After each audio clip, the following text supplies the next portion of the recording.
Ya, Al Ustadz Dr. Khalid Basalamah ya, itu menjelaskan dari hadis Nabi tentang wasi'a kursiyuhus samawati wal ard. Kursi Allah meliputi seluruh langit dan bumi.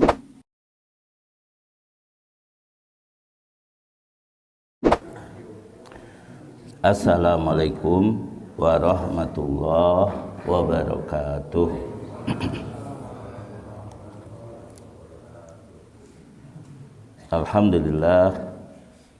Alhamdulillahilladzi arsala rasulahu bil huda wa dinil haqq liyudhhirahu 'alad dini kullih wa kafaa billahi syahida wa asyhadu an la ilaha illallah wahdahu la syarikalah iqraran bihi wa tauhida wa asyhadu anna Muhammadan abduhu wa rasuluh sallallahu alaihi wa ala alihi wa sahbihi wa sallama tasliman mazida. Amma ba'du. Alhamdulillah jemaah sekalian, kita bersyukur kepada Allah Subhanahu wa taala yang telah menganugerahkan kepada kita kenikmatan lahir dan batin. Kenikmatan lahir yaitu apa yang dirasakan di dunia dengan fisik kita, seluruh rizki yang kita terima, nafas yang kita hirup, minuman yang kita minum, makanan yang kita makan, begitu juga segala yang membuat kita senang dan bahagia sehingga kita betah menjalani hidup di dunia. Itu disebut kenikmatan lahir.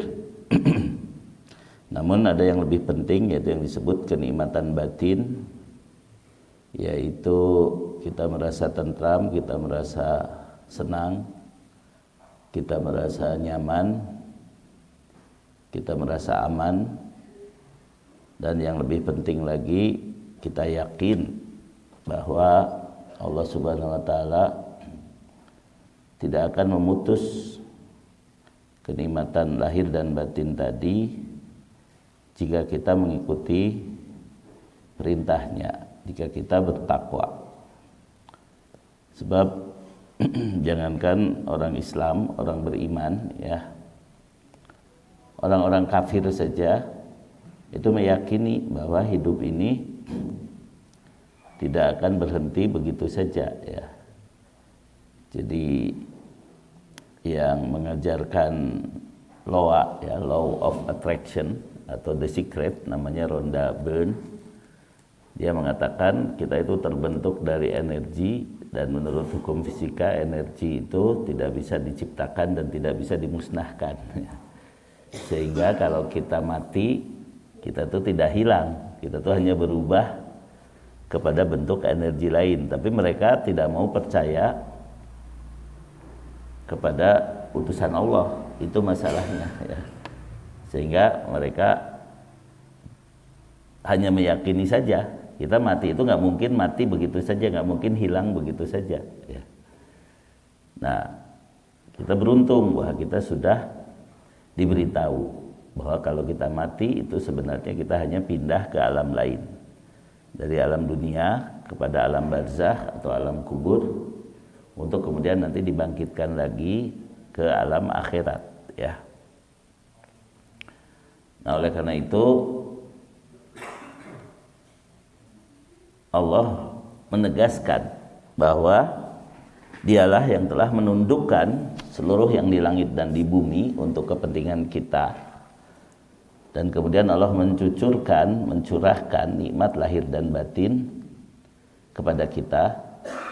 Namun banyak di antara manusia yang membantah tentang Allah tadi, yaitu tidak mau terima begitu saja kalau pencipta kita itu telah memberi kemudahan kepada kita dengan mengutus utusannya, sehingga kita cukup mengikuti utusan tadi agar kita kekal kebahagiaan yang kita peroleh di dunia menjadi kebahagiaan abadi di akhirat ya.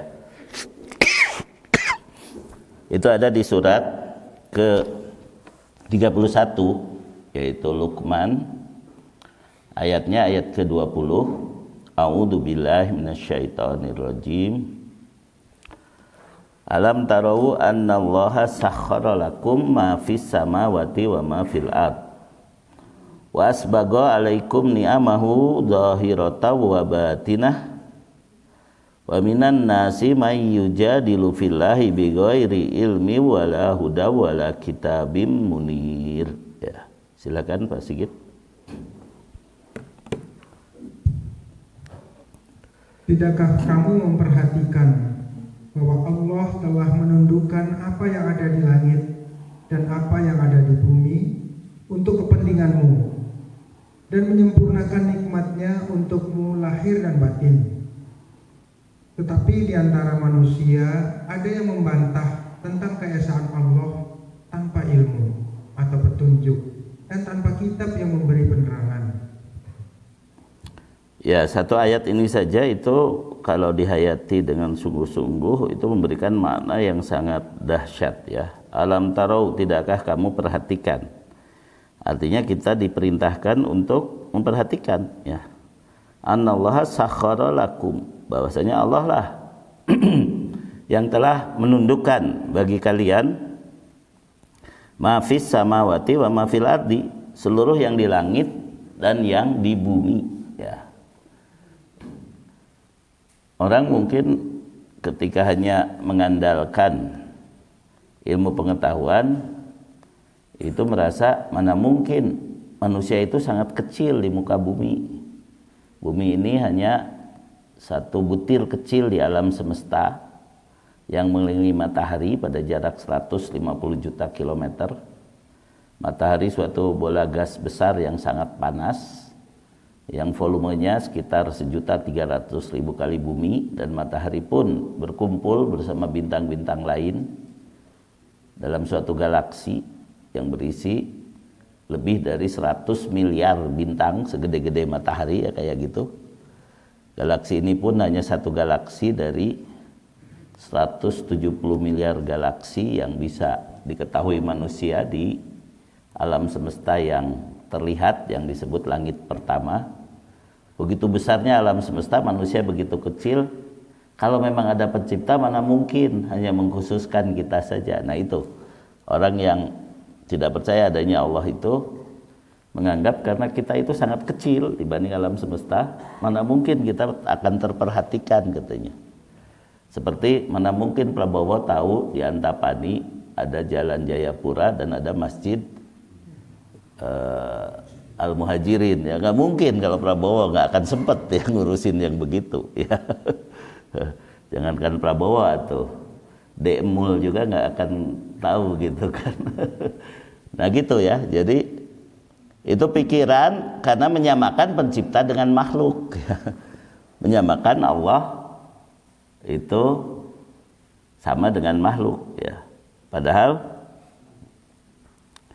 Allah maha mengetahui ya, maha berkuasa, ilmunya, pendengarannya, penglihatannya meliputi ya seluruh makhluknya, dan dia tidak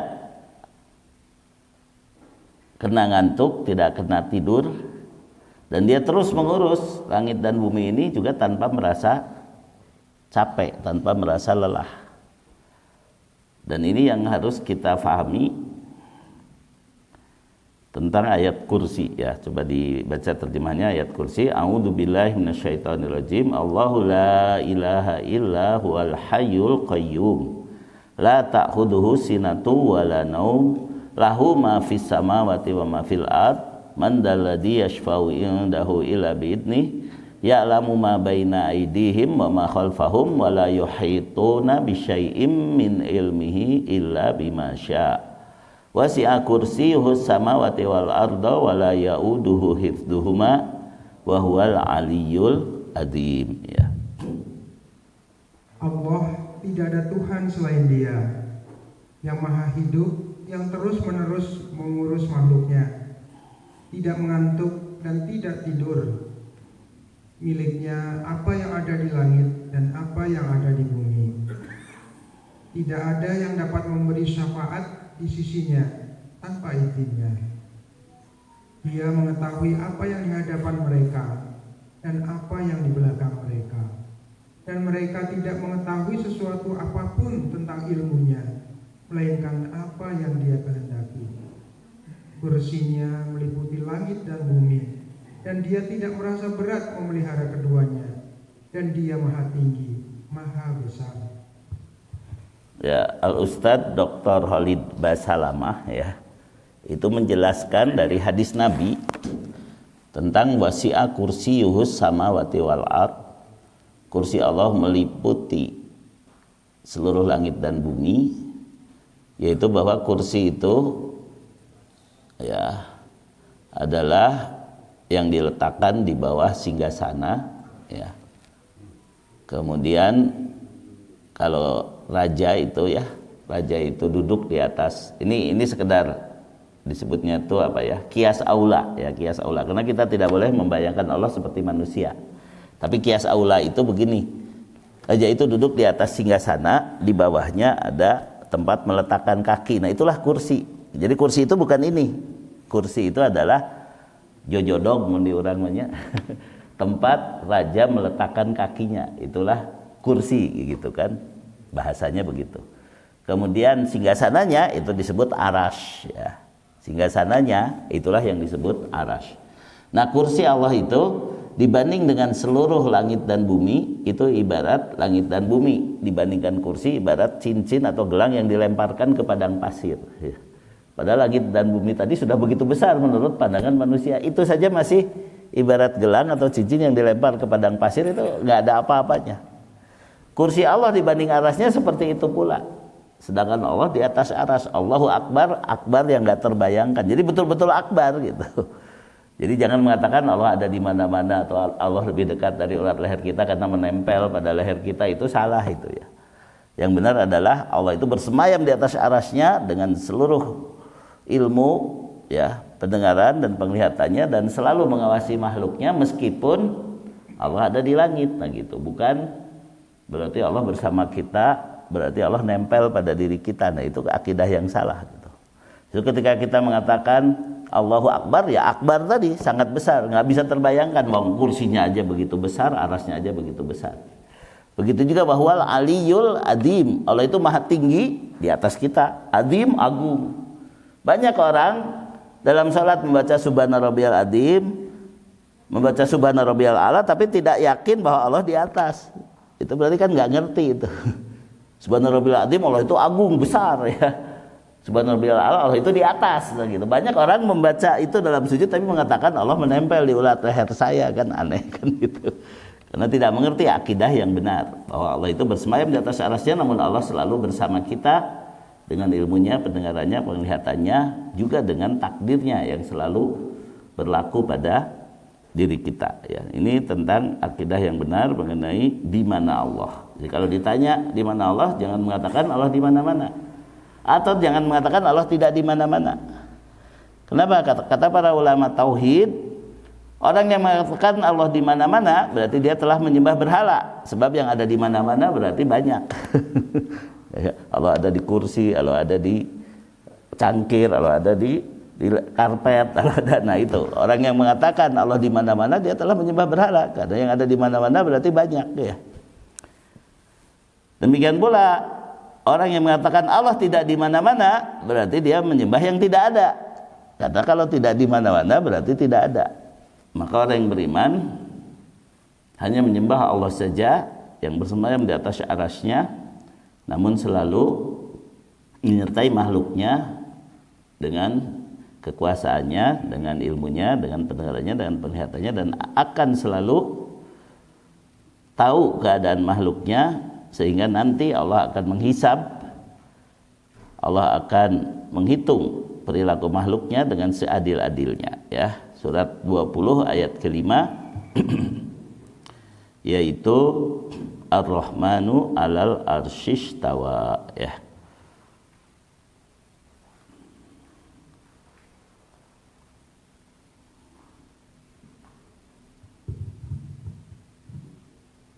Yaitu yang maha pengasih, yang bersemayam di atas aras. Ya itu ya. Jadi dia adalah Ar-Rahman yang maha pengasih penyayang kepada seluruh makhluknya, terutama kepada kita, kepada manusia, karena Allah telah mencucurkan nikmatnya lahir dan batin dan telah menundukkan seluruh langit dan bumi untuk kepentingan kita.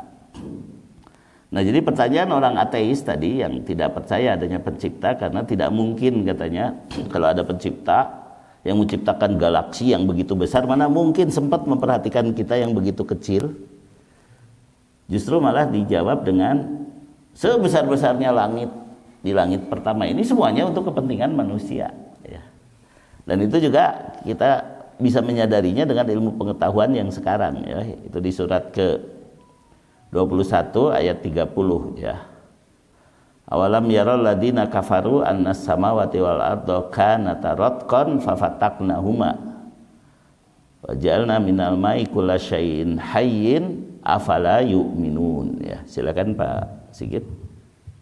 Dan apakah orang-orang kafir tidak mengetahui bahwa langit dan bumi keduanya dahulu menyatu, kemudian kami pisahkan antara keduanya, dan kami jadikan segala sesuatu yang hidup berasal dari air.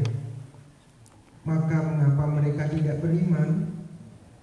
Ya, jadi mereka bangga dengan ilmu pengetahuan yang sudah didapat sekarang, yang mengatakan bahwa alam semesta kita ini berasal dari suatu dentuman besar atau Big Bang 13,7 miliar tahun yang lalu, dan kemudian dengan itu terbentuklah materi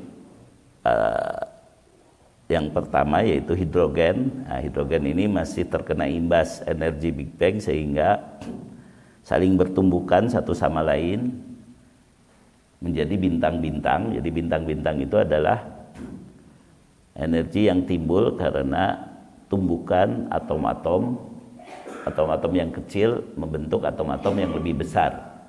Itu disebut reaksi fusi, ya. Dalam ilmu fisika, reaksi nuklir itu terbagi dua. Ada reaksi fusi, penggabungan inti, ada reaksi fisi, pembelahan inti.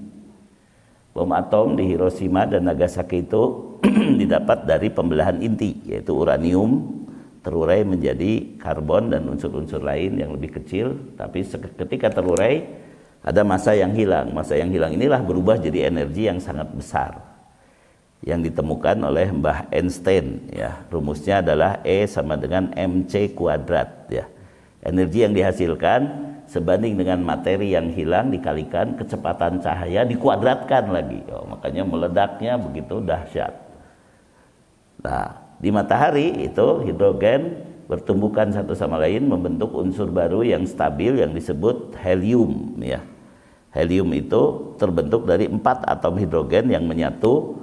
Kemudian karena dia menyatu kehilangan juga sebagian masanya menjadi cahaya matahari, menjadi energi matahari, ya. Jadi berapakah energi yang hilang? Ya tinggal dilihat di susunan berkala kimia. Berapakah massa atom helium, lalu berapa massa atom hidrogen, dikalikan 4, dikurangi massa atom helium, dikalikan C kuadrat, itulah energinya. Tapi ya bingung juga ya kalau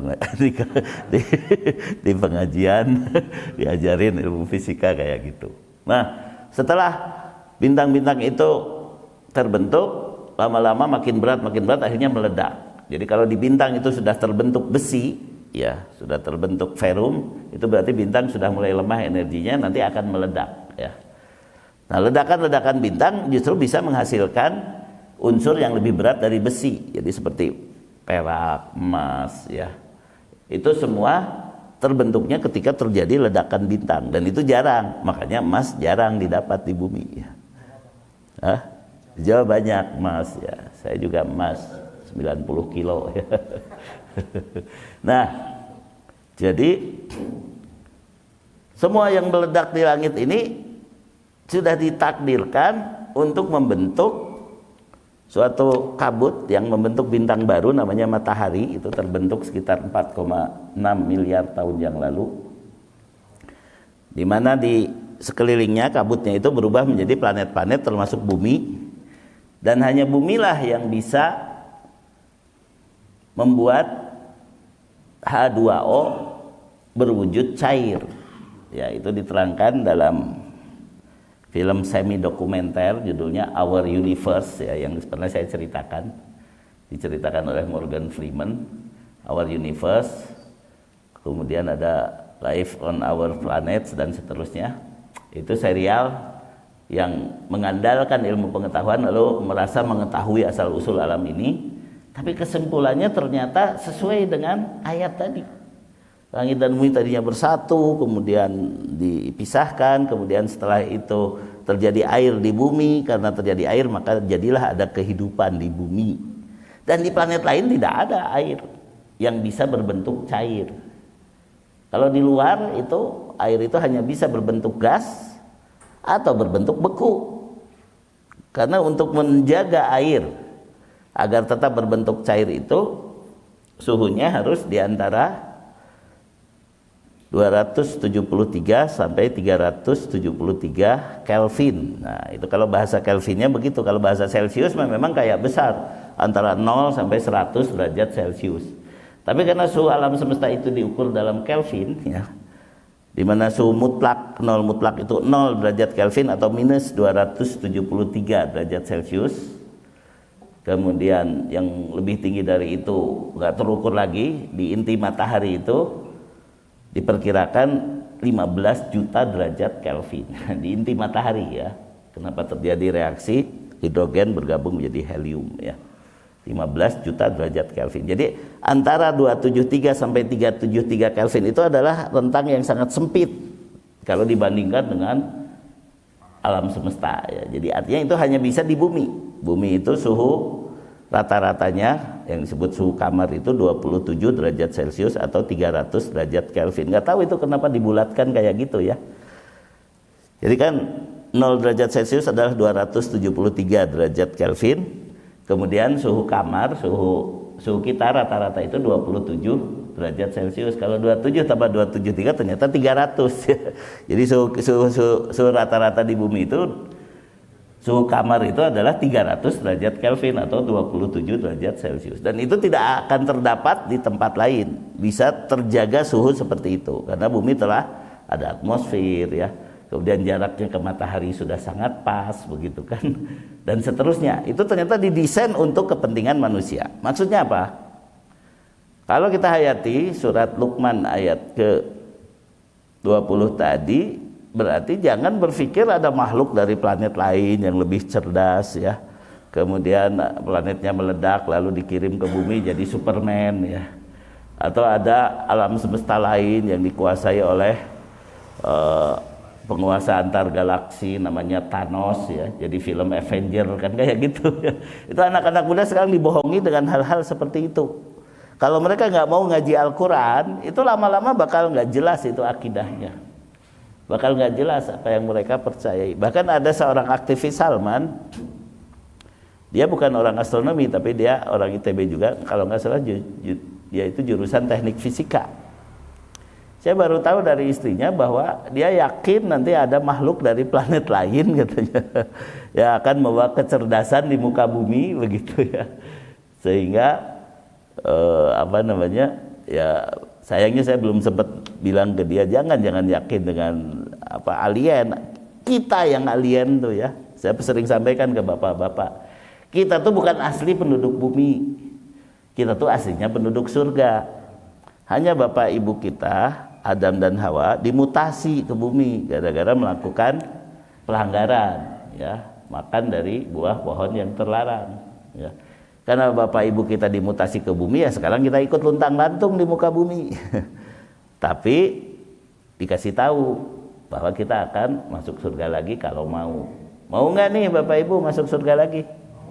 Ya kalau mau, itu pesannya ada di surat ke-2 ayat 38 dan surat ke-20 ayat 123.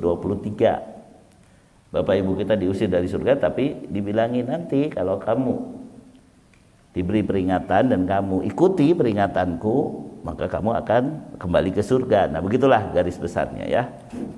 Di surat Al-Baqarah ayat 38 ujung-ujungnya adalah faman tabi'a hudaya fala khaufun alaihim walahum yahzanun. Ya silakan.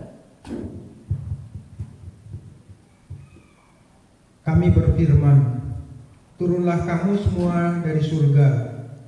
Kemudian jika benar-benar datang petunjukku padamu, maka barang siapa mengikuti petunjukku, tidak ada rasa takut pada mereka, dan mereka tidak bersedih hati.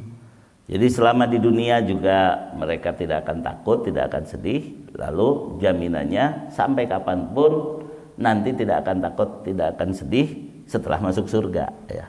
Siapa itu? Faman tabi'ah hudaya. Siapa yang mengikuti petunjukku. Hanya memang Hudaya ini jadi nama Sunda ya. Seperti Pak Haji Hudaya yang jadi ketua IPHI Jawa Barat. Itu ada kantor IPHI di Gasmin. Itu ketuanya Pak Haji Hudaya yang dulu pernah nyalonin jadi wali kota. Jadi siapa yang mengikuti Hudaya tidak akan takut dan tidak akan sedih. Maksudnya petunjukku, petunjuk Allah gitu, bukan mengikuti yang namanya Hudaya ya. Siapa yang beramal soleh dan beriman akan masuk surga. Maksudnya amal yang sesuai Quran dan Sunnah. Ya, mudah-mudahan Pak Soleh juga betul-betul ya beramal soleh, begitu ya Pak. Jadi itu dijadikan nama karena bagus, mengandung arti bagus ya. Kemudian surat Toha, surat 20 ayat 123. Famanit taba'a hudaya fala yadillu wala yashqa. Tapi dibaca dari awal saja terjemahnya. Allah berfirman, turunlah kamu berdua dari surga bersama-sama. Sebagian kamu menjadi musuh bagi sebagian yang lain. Jika datang kepadamu petunjuk dariku, maka ketahuilah, barang siapa mengikuti petunjukku, dia tidak akan sesat dan tidak akan celaka.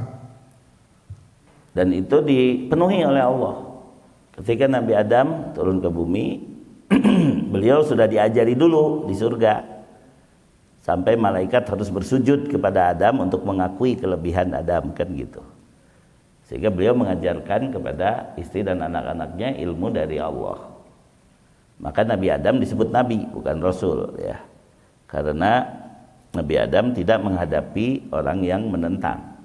Nabi Adam membina keluarganya dalam keadaan dialah orang yang paling berilmu.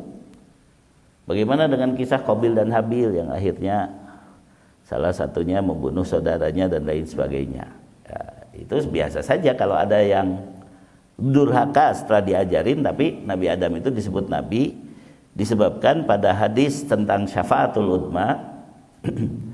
Ketika orang-orang datang kepada Nabi Adam, wahai Adam, kau bapak kami, mintakan kepada Allah agar meringankan ketakutan kami di hari ini. Nabi Adam mengatakan, nafsi, nafsi, aku hanya memikirkan diriku karena aku telah bersalah, ya. Dan Allah sedang murka dengan kemarahan yang belum pernah ada sebelumnya. Datangilah Nuh karena dialah awwalur rasul, dialah rasul yang pertama. Jadi rasul pertama itu siapa? Nabi Nuh alaihissalam. Karena sudah terjadi penentangan, sudah terjadi kemusyrikan. Makanya Nabi Muhammad SAW diangkat sebagai Nabi dan Rasul itu di waktu yang berbeda. Nubi'a bi Iqra wa ursila bil muddathir.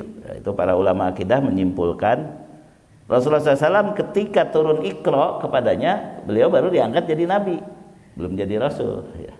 Tapi begitu turun surat Al-Muddatsir, ya ayyuhal muddatsir kum fa'andir. Nah disitulah SK kerasulan, nah gitu ya, supaya ngerti bedanya Nabi dan Rasul. Nabi diberi wahyu menyampaikan kepada orang terdekat yang tidak menentang ya, tapi belum diutus untuk menentang kaum yang membangkang. Nah ketika sudah diutus jadi Rasul, barulah menyampaikan dakwahnya langsung kepada orang-orang yang sudah menyimpang dari tauhid ya.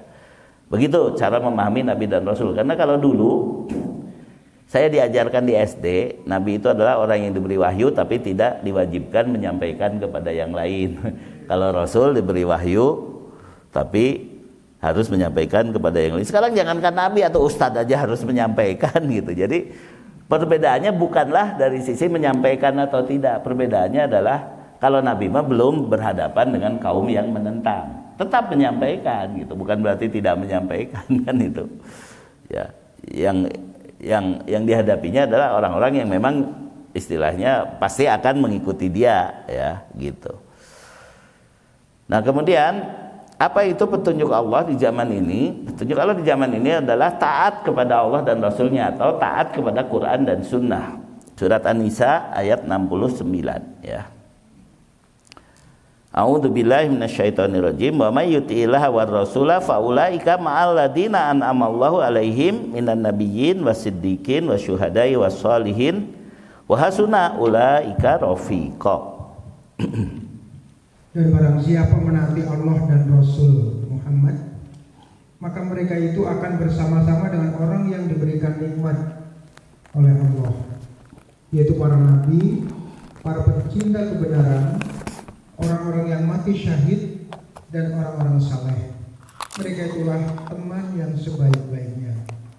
Ya, kita akan diberi nikmat, berkumpul dengan 4 golongan yang diberi nikmat oleh Allah, yaitu para nabi, para siddiqin, para syuhada, para solihin. Syaratnya kita taat kepada Allah dan Rasulnya, taat kepada Quran dan Sunnah. Dan itulah siratal mustaqim. Ya, siratal mustaqim itu ya taat kepada Quran dan Sunnah, lahir dan batin gitu. Saya menyampaikan pengantar panjang lebar ini karena yang dibahas sekarang ini, apakah betul ada yang disebut bid'ah hasanah gitu. Tidak taat kepada Rasul tapi tetap hasanah, nggak mungkin itu sebenarnya ya. Apabila ada orang yang membagi bid'ah menjadi 2 macam, bid'ah hasanah dan bid'ah sayyi'ah, berarti ya keliru dan sudah menyelisihi sabda Nabi SAW. Jadi pembagian itu sendiri sudah bid'ah ya. Karena Rasul mengatakan ya, kullu muhdatsatin bid'ah wa kullu bid'atin dolalah. Semua yang baru dalam urusan agama itu disebut bid'ah, dan semua bid'ah dalam masalah agama itu sesat. Sebab Rasulullah SAW telah menghukumi bahwa semua bid'ah itu sesat. Namun orang ini yang membagi bid'ah menjadi hasanah dan sayyi'ah mengatakan bahwa tidak semua bid'ah itu sesat, ada juga bid'ah yang baik atau hasanah. Al-Hafidz Ibnu Rajab berkata menjelaskan hadis Al-Arba'in An-Nawawiyah, sabda beliau, semua hal yang baru itu adalah bid'ah, termasuk ungkapan yang singkat padat, tidak ada pengecualian, satu prinsip agama yang agung, sama seperti sabda Rasulullah SAW, man ahdasa fi amrina hadza ma laysa minhu fahuwa raddun. Barang siapa yang membuat hal baru dalam urusan agama kami ini yang bukan bagian darinya, yaitu Al-Quran dan As-Sunnah, maka ia tertolak. Jadi barang siapa yang membuat hal baru lalu menisbatkan padanya sebagai agama, padahal ia tidak ada dasarnya dari Al-Quran dan As-Sunnah, maka hal baru itu dikembalikan kepadanya atau tertolak dan disebut sesat. Agama berlepas diri darinya, baik itu dalam permasalahan akidah, permasalahan amalan, ataupun perkataan lahiriah maupun batiniah yang disandarkan sebagai ajaran Rasul ya. Mereka yang mengatakan bahwa ada bid'ah yang baik atau hasanah tidak memiliki dalil selain perkataan Umar mengenai sholat tarawih. Ketika dilakukan sholat berjamaah, Umar mengatakan ni'mal bid'atu hadihi. Mereka juga mengatakan bahwa ada beberapa hal baru yang dibiarkan dan tidak diingkari oleh kaum salafus saleh, seperti mengumpulkan Al-Quran menjadi satu kitab dan hadis-hadis dituliskan. Jawaban mengenai hal ini ialah bahwa perkara-perkara tersebut memiliki landasan dalil dalam agama, bukan sesuatu yang baru yang diada-adakan. Sedangkan Umar mengatakan ni'mal bid'atu hadihi, ini adalah bid'ah yang baik, yang dia maksud adalah bid'ah secara bahasa, bukan makna syar'i. Sebab bid'ah secara syar'i bermakna sesuatu yang tidak memiliki landasan syar'i sebagai rujukan ya. Nah, kadang-kadang mereka itu juga sok pintar. Jangankan Umar berbuat bid'ah, Allah juga berbuat bid'ah katanya. Dalam surat Al-Baqarah 117, badi'us samawati wal ard ya. Allah menciptakan langit dan bumi secara bid'ah, yaitu secara tidak ada contohnya. Ini mah bukan urusan Allah berbuat bid'ah, ini mah ngaco ya. Dia berdalil seperti itu gitu kan. Karena bid'ah secara bahasa artinya melakukan sesuatu yang baru yang belum ada sebelumnya. Adapun bid'ah secara bahasa yang dilakukan Umar adalah karena orang-orang tidak tahu bahwa sholat tarawih itu boleh berjamaah, dan Rasul pernah mencontohkan mereka sholat masing-masing di masjid sehingga akhirnya mengganggu satu sama lain. Nah, oleh karena itu kata Umar, satukan aja dalam satu imam, jadikan Ubay bin Ka'ab sebagai imam karena dia bagus bacaannya gitu kan. Jadi jangan sholat masing-masing. Setelah mereka mau berjamaah, maka disebut oleh Umar ni'mal bid'atu hadhihi, Ini sesuatu yang mereka tidak tahu, seperti tidak ada contohnya. Tapi sebenarnya kami pernah sholat berjamaah bersama Rasulullah Sallallahu Alaihi Wasallam dalam sholat malam di bulan Ramadan, yang sekarang disebut sholat apa? Sholat tarawih. Tarawih sendiri istilah baru, tapi itu bukan berarti tarawih teh bid'ah dawuh di zaman Nabi mah disebut tarawih, bukan begitu. Perilakunya sudah ada, yaitu sholat malam di bulan Ramadan, ya gitu kan. Lalu namanya mah disebut tarawih belakangan namanya mah, tapi maksudnya sholat yang dicontohkan Nabi tadi, yaitu berjamaah sholat malam setelah Isya di bulan Ramadan, ya, yang disebut Qiyamul Ramadan, ya. Nah, jadi adapun bid'ah yang secara syar'i bermakna sesuatu yang tidak memiliki landasan syar'i sebagai rujukan. Padahal sholat berjamaah di bulan Ramadan ada rujukannya. Umar hanya menyebut ni'mal bid'atu hadhihi sebagai secara bahasa, ya, secara bahasa orang-orang belum tahu bahwa sholat di masjid, sholat malam itu boleh berjamaah. Kemudian pengumpulan Al-Quran. Pengumpulan Al-Quran menjadi satu kitab, menjadi satu mushaf, dan itu ditetapkan di zaman Utsman. Sudah sekarang jadikan rujukan utama Al-Quran itu mushaf yang aku tetapkan, yang disebut mushaf Utsmani, supaya kaum muslimin tidak bingung dengan berbagai macam versi penulisan dan pembacaan Al-Quran, walaupun itu masih diajarkan di sekolah-sekolah tinggi Al-Quran yang disebut qiraatus sab'ah, ya.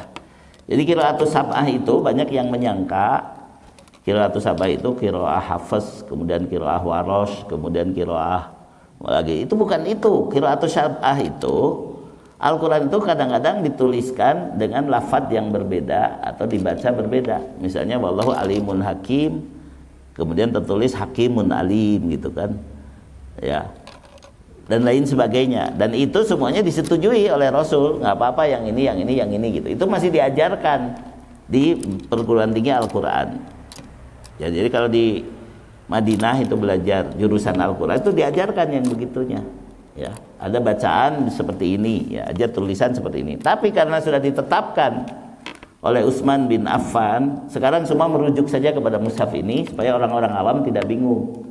Maka kita harus mengikuti sabda Rasul, yaitu alaikum bisunnati wa sunnati khulafair rasyidin, ya. Kamu harus mengikuti sunnahku dan sunnah khulafaur rasyidin setelahku. Dan Utsman diakui, disepakati sebagai salah satu khulafaur rasyidin. Begitu juga Umar, kan, ya. Umar disepakati sebagai khulafaur rasyidin, ya. Jadi pengumpulan Al-Quran menjadi satu kitab juga memiliki dasar pensyariatan, sebab sebelumnya Nabi SAW pernah memerintahkan agar Al-Quran ditulis, hanya saja penulisan itu baru dilaksanakan secara terpisah-pisah. Selanjutnya untuk menjaganya agar tidak hilang, para sahabat lantas menghimpunnya dalam satu mushaf, bahkan ditetapkan satu mushaf standar, yaitu apa? Mushaf Utsmani, yang sekarang kita pegang dan di seluruh dunia dipegang, itu disebut mushaf Utsmani. Kemudian masalah sholat tarawih, Nabi SAW pernah melaksanakannya secara berjamaah bersama para sahabat selama beberapa malam. Tapi pada akhirnya beliau kemudian tidak lagi melaksanakannya bersama mereka karena khawatir kalau beliau keluar di malam itu, sholat tarawih itu jadi wajib. Namun demikian para sahabat masih terus melaksanakannya secara berkelompok, baik pada saat beliau masih hidup atau sudah meninggal dunia. Hingga Umar bin Khattab mengumpulkan mereka kembali di belakang seorang imam, sebagaimana yang pernah mereka lakukan di zaman Nabi, yaitu di belakang Nabi Muhammad SAW. Jadi ini bukanlah bid'ah dalam agama, tapi sesuatu yang orang-orang tidak tahu, oleh Umar ditetapkan. Nggak apa-apa berjamaah juga, udah berjamaah saja, gitu kan, karena Rasul pernah mencontohkan. Penulisan hadis juga memiliki landasan syariat. Nabi SAW pernah menyuruh menuliskan sebagian hadis untuk beberapa orang sahabat bila beliau diminta. Larangan menulis hadis pada saat itu secara keseluruhan di masa Nabi karena beliau khawatir hadis yang ditulis tersebut bercampur dengan Al-Quran, ya, sebagaimana perilaku orang-orang Nasrani. Apa yang disebut Injil oleh mereka itu adalah tulisan sahabat-sahabat Nabi Isa dan bukan kitab Injil yang diturunkan kepada Nabi Isa. Makanya ada Injil Lukas, Injil Matius, Injil Yohanes, satu lagi Injil apa? Hah? Bukan, kalau Barnabas itu tidak diakui oleh mereka, ya.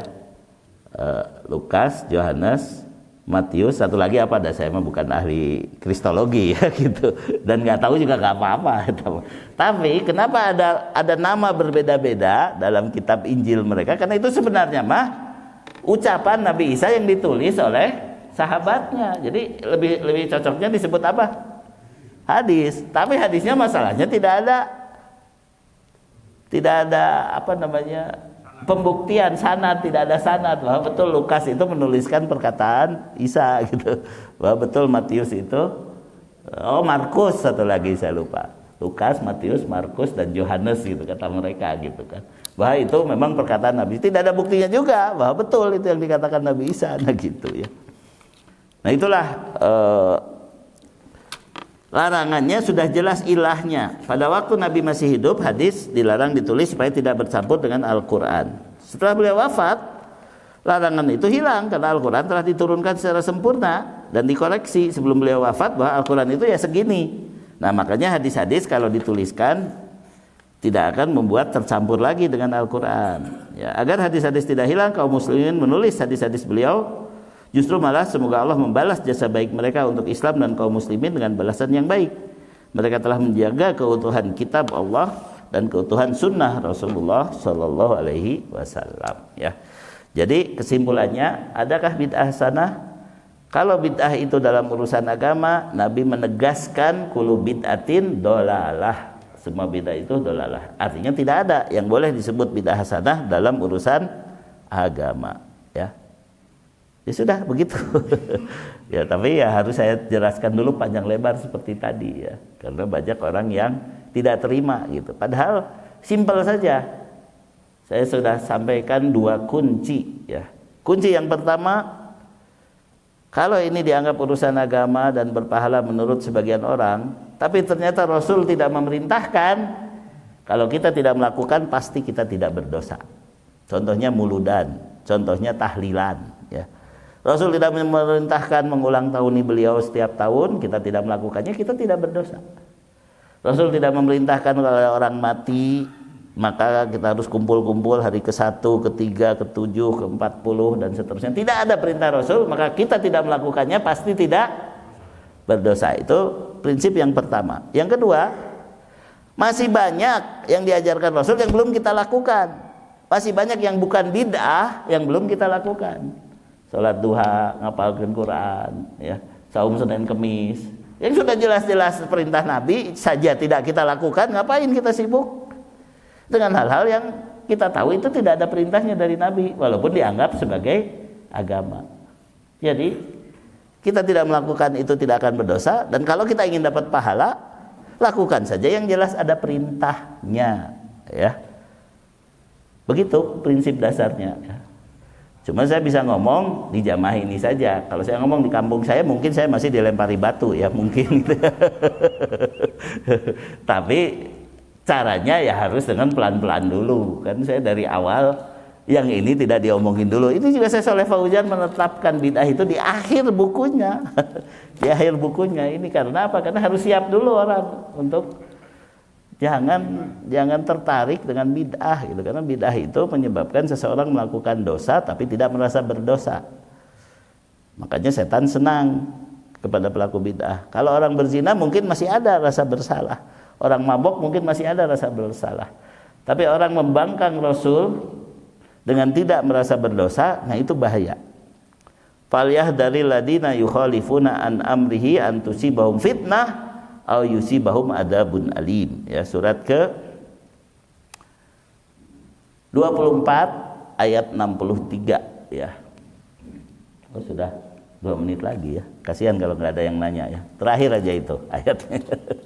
Harus ada yang nanya sedikit ya, kayak Pak Ernan ini sedikit. Silakan. Janganlah kamu jadikan panggilan Rasul Muhammad di antara kamu seperti panggilan sebagian kamu kepada sebagian yang lain. Sungguh Allah mengetahui orang-orang yang keluar secara sembunyi-sembunyi di antara kamu dengan berlindung kepada kawannya. Maka hendaklah orang-orang yang menyalahi perintah Rasulnya takut akan mendapat cobaan atau ditimpa azab yang pedih. Yang dimaksud jangan kamu jadikan panggilan kepada Rasul sebagaimana panggilan kepada sesama kamu itu seperti kita waktu kecil dulu di kampung. Misalnya saya punya teman namanya Rudi, itu kita teriak dari luar, Rudi, orang ameng, nah gitu. Jadi nggak minta izin ke orang tuanya gitu. Zaman dulu orang-orang Arab juga suka begitu. Abu Bakar, ayo keluar, kita jalan-jalan gitu. Muhammad, ayo kita. Nah, itu yang dilarang itu ya. Teriak-teriak di luar memanggil orang yang di dalam, itu yang dilarang itu ya. Ya kan dulu kan waktu kalau kecil kita di kampung itu gitu, kalau ngajak teman kita itu bukan minta izin ke orang tuanya, tapi diteriakin dari luar. Rudi, orang ameng gitu kan gitu. Sekarang masih ada yang begitu. Ya, dan itu boleh kalau anak kecil mah gitu. Kalau anak kecil. Nah, ini juga sama. Orang-orang Arab dulu biasa manggil-manggil dari luar. Nah, kemudian dilarang kan dalam surat Al-Hujurat ya, dilarang jangan kamu manggil dari luar kamar kepada Nabi mah ya. Kamu minta izin dulu, bahkan kamu harus bersedekah dulu dan lain sebagainya lah. Banyak aturannya kalau bertemu dengan Nabi ya begitu. Beda dengan orang biasa, nah kayak begitu. Kemudian yang paling penting di ayat tadi, falyahdharil ladzina yukhalifuna an amrih. Hendaklah takut orang-orang yang menyalahi perintah Nabi, antusibahum fitnah, dia akan ditimpa musibah di dunia yaitu fitnah, au yusibahum adzabun alim, atau dia akan mendapatkan siksaan yang pedih itu di akhirat ya gitu ya. Jadi kalau sudah diancam begini tetap ngagugulung bid'ah asa keterlaluan ya. Sudah jelas ya, kita dilarang menyelisihi perintah Rasul ya, seperti itu. Ya sudah, tetap aja ada waktu bertanya karena baru 5:30 ya. Silakan Pak Hadi dulu, nanti baru Pak Ernan, kasihan dari kemarin sedikit belum ini ya. Pak Hadi silakan. Saya tuh pernah membaca ada hadis yang berbunyi bahwa Allah menghalangi tobatnya pelaku bid'ah. Itu hadis Tirmidzi yang disahihkan oleh Albani. Nah itu maksudnya apa? Mengapa Allah menghalangi? Mengapa atau bagaimana penafsirannya? Allah menghalangi taubatnya pelaku bid'ah. Ya, itu berkaitan dengan surat ke 39 ayat 53 ya. Surat Az-Zumar ayat 53, qul ya ibadiyalladzina asrafu ala anfusihim la taqnatu min rahmatillah, dan seterusnya sampai akhir ayat. Katakanlah, wahai hamba-hambaku yang melampaui batas terhadap diri mereka sendiri,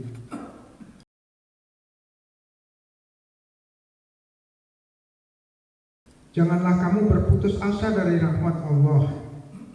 Sesungguhnya Allah mengampuni dosa-dosa semuanya. Sungguh Dialah yang Maha Pengampun, Maha Penyayang. Jadi semua dosa akan diampuni Allah, termasuk syirik, termasuk bid'ah, termasuk dosa besar ya, zina, mencuri, mabuk. Semua dosa akan diampuni oleh Allah dengan syarat hamba itu sadar bahwa dia telah melampaui batas, bahwa dia telah melanggar batas. Jadi orang yang musyrik sekalipun bisa masuk surga kalau bertobat. Ada kata-kata itu ya, kalau bertobat ya. Ketika dia sadar bahwa dia sudah syirik lalu bertobat, Allah mengampuninya.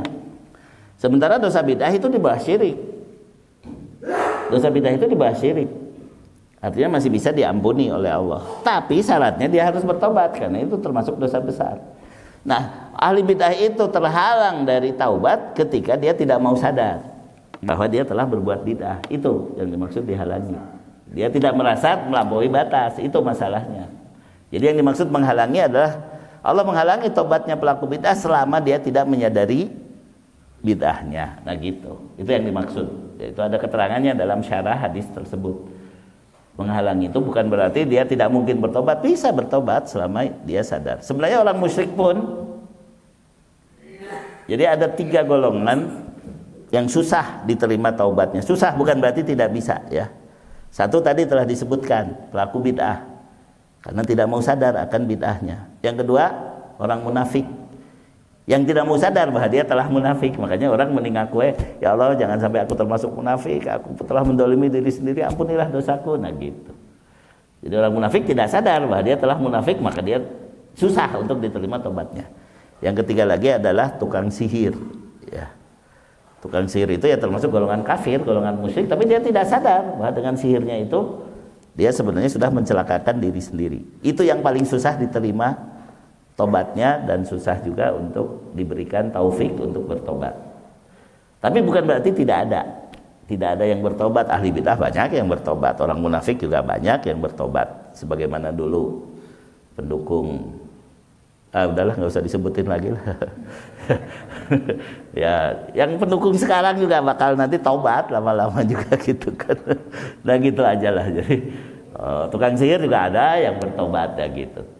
Tapi susah gitu ya. Susahnya karena dia tidak mau sadar bahwa dia salah. Nah orang yang tidak mau sadar bahwa dia salah akan susah diberi taufik untuk bertobat. Itu maksud. Dan tadi syaratnya alladzina asrafu ala anfusihim, berarti dia telah sadar dulu.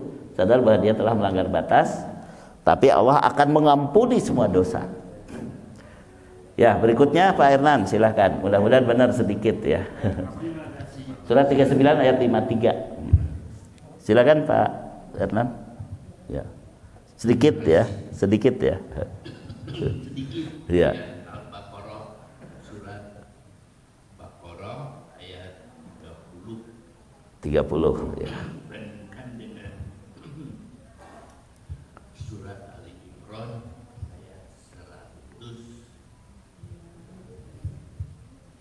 Wa iz qala rabbuka lil malaikati inni ja'ilun fil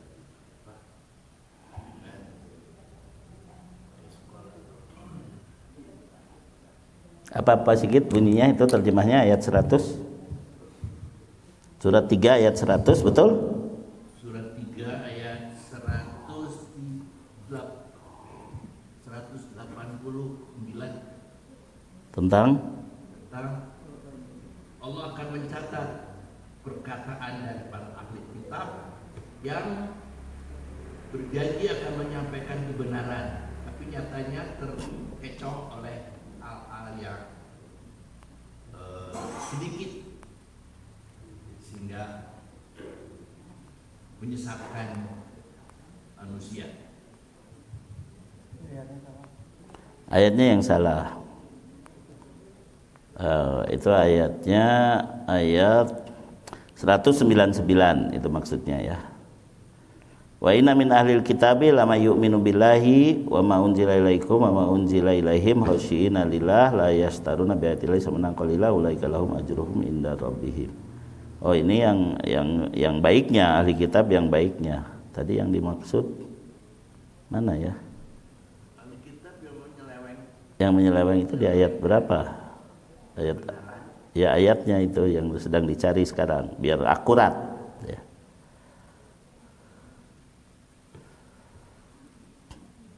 Kalau ini ayat 187 Pak, terjemahnya silakan Pak Sigit dulu terjemahnya. Ayat 187. Dan ingatlah ketika Allah mengambil janji dari orang-orang yang telah diberi kitab, yaitu hendaklah kamu benar-benar menerangkannya isi kitab itu kepada manusia, dan janganlah kamu menyembunyikannya. Lalu mereka melemparkan janji itu ke belakang punggung mereka dan menjualnya dengan harga murah. Maka itu seburuk-buruk jual beli yang mereka lakukan. Ya, lalu pertanyaannya apa Pak? Pertanyaannya, kalau dalam surat 30, dalam surat 2:30 ayat 30 itu malaikat mengatakan aku yang paling baik, aku yang memberikan kebenaran. Wa iz qala rabbuka lil malaikati. Ya, terus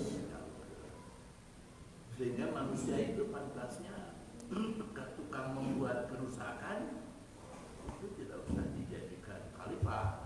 Ya.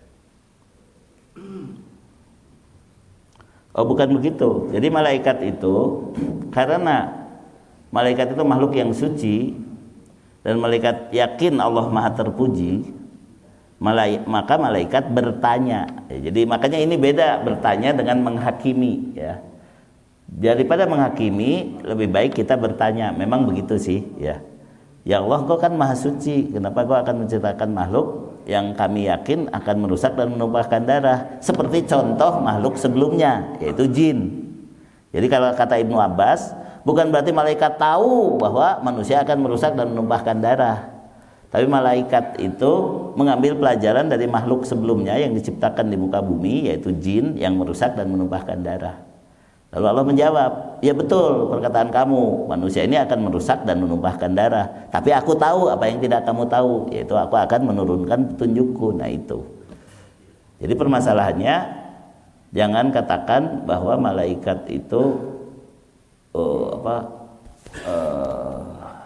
protes kepada Allah atau apa. Tidak, malaikat mah hanya bertanya, bukankah cukup kami yang sudah memujimu, sudah beribadah kepadamu?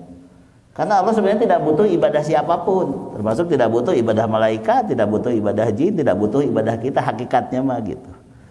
Nah, malaikat merasa bahwa kami kan telah beribadah, kenapa harus menciptakan lagi makhluk untuk beribadah kepadamu? Allah tidak butuh kepada ibadah siapapun, hanya Allah mempunyai hikmah, mempunyai kebijaksanaan yang menginginkan agar ada makhluk ini nih, makhluk yang diutamakan namanya manusia.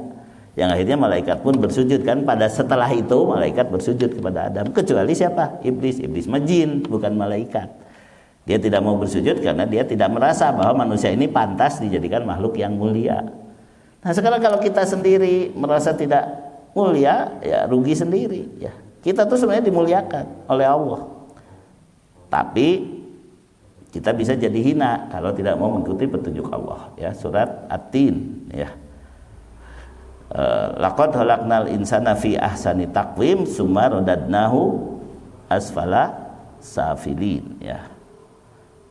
Ayat berapa itu Pak? Surat At-Tin, surat ke 100 belum 100. Surat ke 90 sekian ya, sebelum Al-Adiyat itu surat 100 ya, sebelum itu At-Tin beberapa surat sebelumnya. 95. Ya, silakan.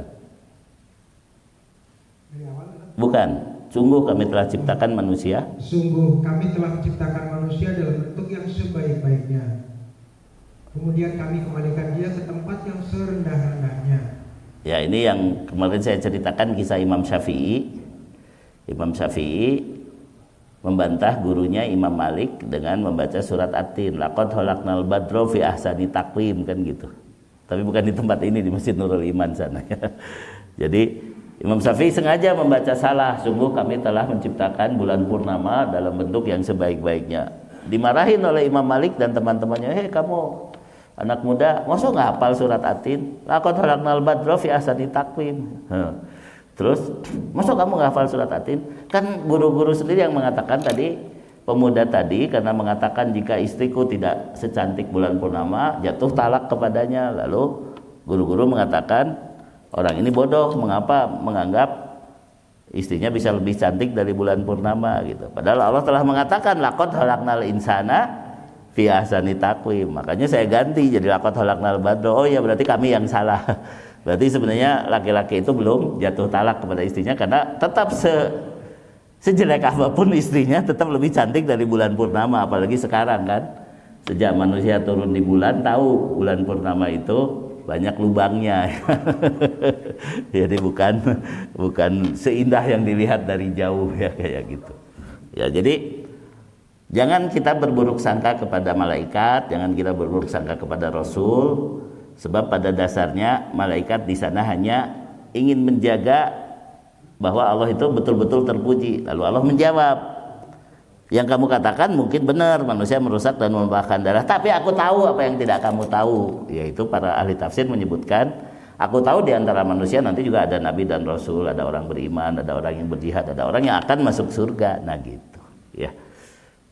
Nah begitu. Jadi harus dijelaskan dengan tafsir yang benar, yang menjaga keterpujian Allah dan juga kesucian para malaikat. Jadi malaikat di sana bukan protes atau merasa pongah, merasa hebat, hanya terisyaratkan saja, kan sudah cukup, kami juga hanya begitu saja gitu. Tapi pada hakikatnya kan Allah tidak butuh ibadah siapapun.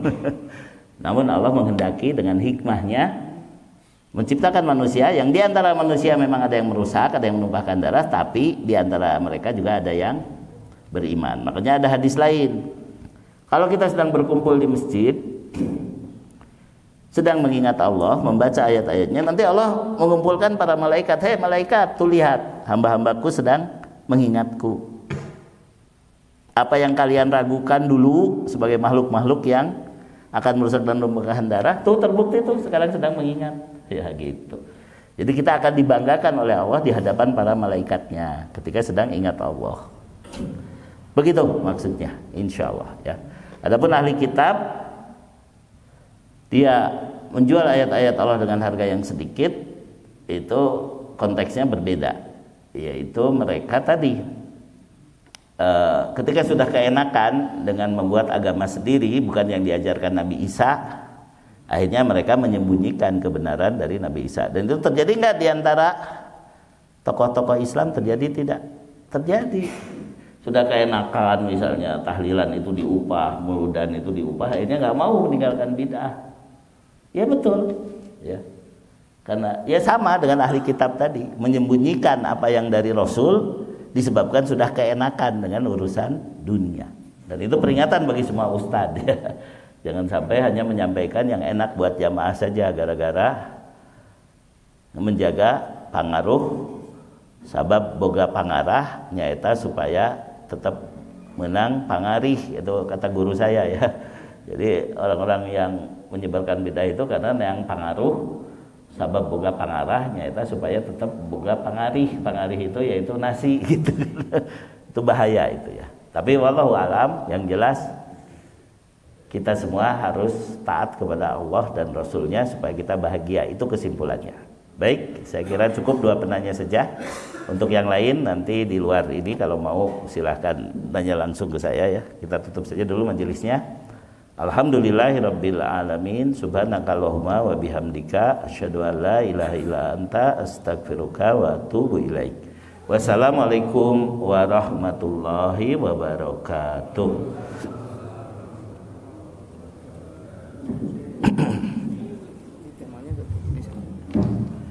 Adakah bid'ah hasanah dan bid'ah sayyi'ah atau apa Ustaz judulnya? Apakah ada bid'ah hasanah? Tanda tanya gitu. Nggak usah pakai bid'ah sayyi'ah. Langsung tanda tanya. Tanda tanya. Ada tambahan. Apa tambahannya? Gimana? Tanya Haha. berapa minggu yang Berapa? lalu kita ngaji dengan Ustaz. Di mana tuh? Di Nurul.